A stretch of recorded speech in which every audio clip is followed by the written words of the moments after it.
there's a different way of conducting pediatric trials. You always need to keep in mind the regulatory component of the pediatric trials, the medical considerations.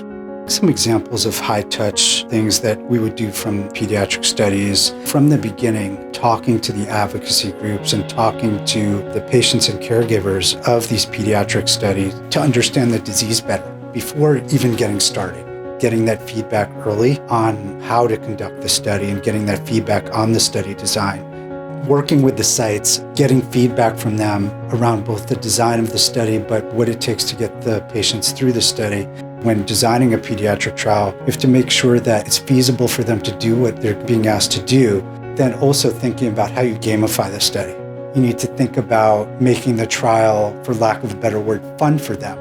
It's critical when you're conducting the trials that you understand medically the differences in these type of studies, but then also the operational considerations, thinking about how to protect that child. Our pediatricians who are medical directors focus on how do we protect the rights of the child. A lot of times they have a rare component to them as well.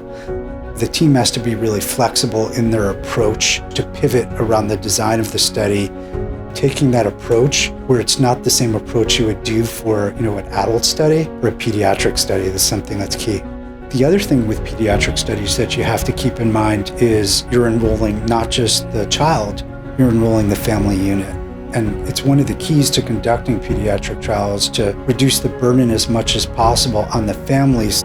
I think it's critical to really drive to where the patients are. And a lot of times what you see in pediatric studies, which typically have some type of a rare component to them, you have to go outside of where the studies have been typically conducted and go to where the patients are globally.